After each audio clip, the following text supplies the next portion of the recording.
اعوذ باللہ من الشیطان الرجیم بسم اللہ الرحمن الرحیم السلام علیکم ورحمۃ اللہ وبرکاتہ۔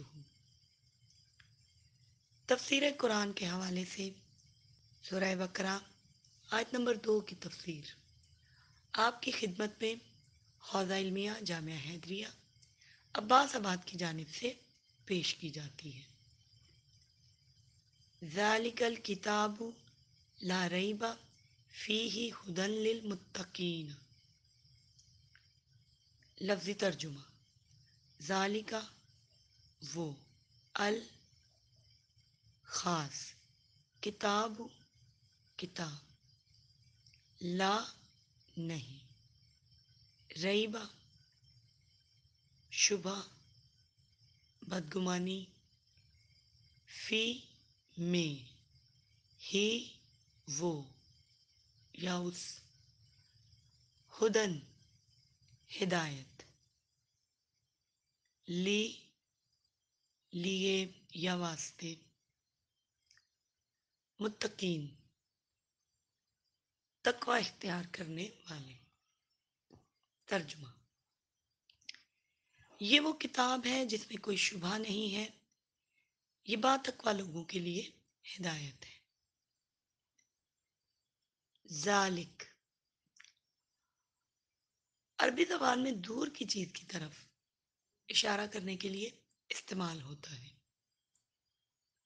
چاہے وہ چیز مکان کے لحاظ سے دور ہو یا رتبے کے لحاظ سے بلند ہو۔ اس آیت میں کتاب سے مراد قرآن مجید ہے اور قرآن کے بلند مرتبے کی وجہ سے ذالک استعمال ہوا ہے۔ یہاں ایک سوال ذہن میں آتا ہے کہ یہاں لفظ کتاب بولا گیا ہے، تو کیا جب یہ آیت نازل ہوئی اس وقت تمام قرآن کتابی شکل میں موجود تھا؟ پہلی بات تو یہ ہے کہ کبھی کبھی کسی چیز کے اجزاء کو اس پوری چیز سے تعبیر کیا جاتا ہے، جیسے ہم کہتے ہیں کہ پاکستانی لوگ زیارات پر گئے ہیں۔ تمام پاکستانی تو نہیں گئے ہیں، بلکہ کچھ لوگ مراد ہیں۔ اسی طرح قرآن کے سپاروں کو بھی قرآن ہی کہتے ہیں، وہ بھی ہوتی کتاب ہی ہے، لیکن فقط قرآن کا ایک سپارہ، لیکن پھر بھی اسے قرآن ہی کہا جاتا ہے۔ اور دوسری بات یہ کہ کتاب سے مراد لوح محفوظ میں لکھا ہوا قرآن بھی ہو سکتا ہے۔ ریبہ، بعض لوگ ریب کا معنی شک کرتے ہیں، جبکہ شک خود عربی زبان کا لفظ ہے اور اس کا ایک الگ معنی ہے۔ ریب شک کے بعد والا مرحلہ،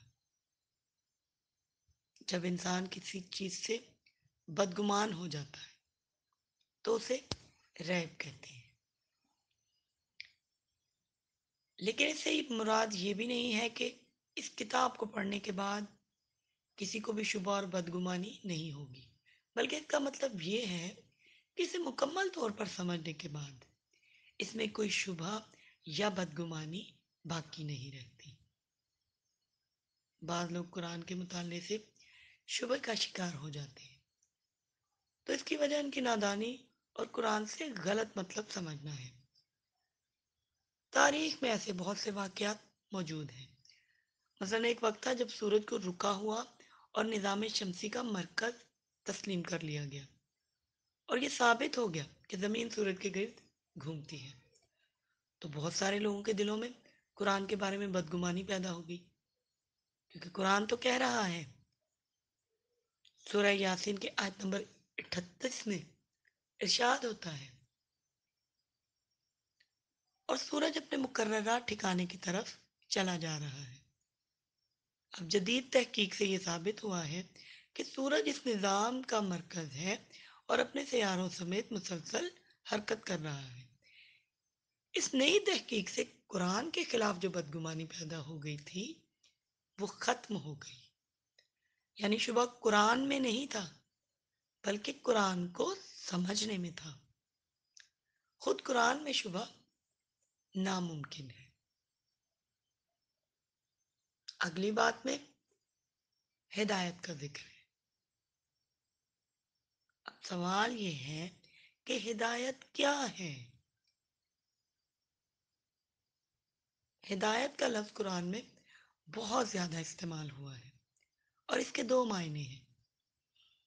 پہلا معنی یعنی خدا نے ہر مخلوق کو بنانے کے بعد اس کی ضروریات کی رہنمائی کر دی اور انہیں حاصل کرنے کا طریقہ بھی بتا دیا۔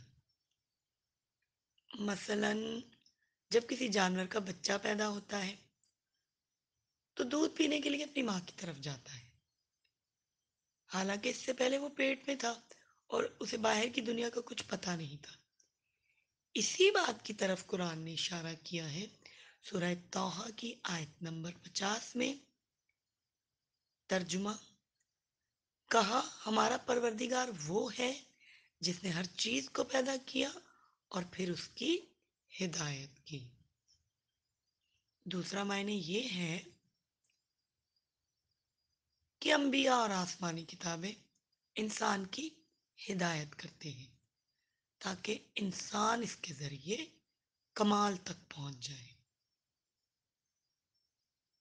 سورہ انبیاء آیت نمبر 73 میں ارشاد ہوتا ہے، اور ہم نے انہیں امام بنایا جو ہمارے حکم سے ہدایت کرتے ہیں۔ اس آیت میں یہی دوسرا معنی مراد ہے۔ اب اگلا سوال کہ متقی لوگ کون ہیں؟ قرآن عام انسانوں کے لیے نازل ہوا ہے یا صرف متقیوں کے لیے؟ اگر یہ کتاب عام انسانوں کے لیے ہے تو صرف متقی لوگوں کی ہدایت ہی کیوں کرتی ہے؟ قرآن تمام انسانوں کی ہدایت کے لیے نازل ہوا ہے، لیکن انسان کے اندر جب تک تقویٰ نہیں ہوگا تو انبیاء کی تبلیغ اس پر کوئی اثر نہیں کرتی اور وہ ہدایت سے دور رہتا ہے۔ تقویٰ کی کم از کم مقدار یہ ہے کہ انسان عقل کے ذریعے حق کو پہچان کر اس کو قبول کر لے۔ گمراہ لوگوں کی دو قسمیں ہیں۔ پہلی قسم وہ لوگ جو حق کی تلاش میں ہیں اور اتنی مقدار میں تقویٰ ان کے اندر موجود ہے کہ جہاں کہیں حق سنیں گے اسے قبول کر لیں گے۔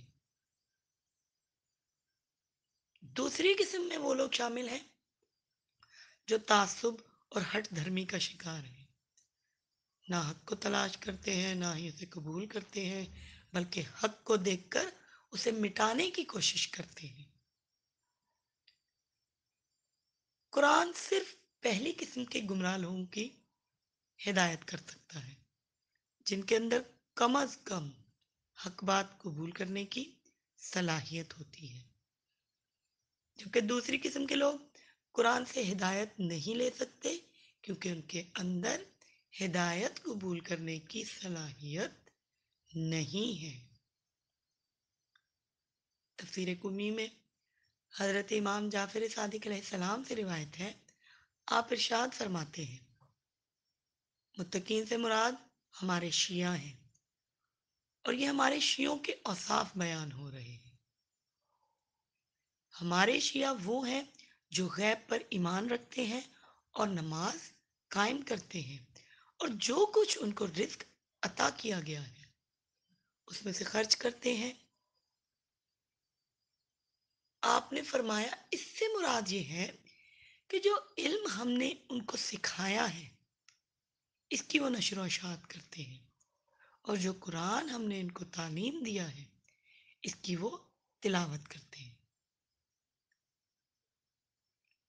دعا کرتے ہیں کہ پروردگار عالم ہمیں حقیقی معنوں میں تعلیمات قرآن کو سمجھ کر ان پر عمل کرنے کی توفیق عطا فرمائے۔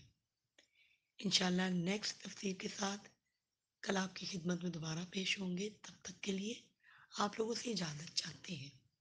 السلام علیکم ورحمۃ اللہ وبرکاتہ۔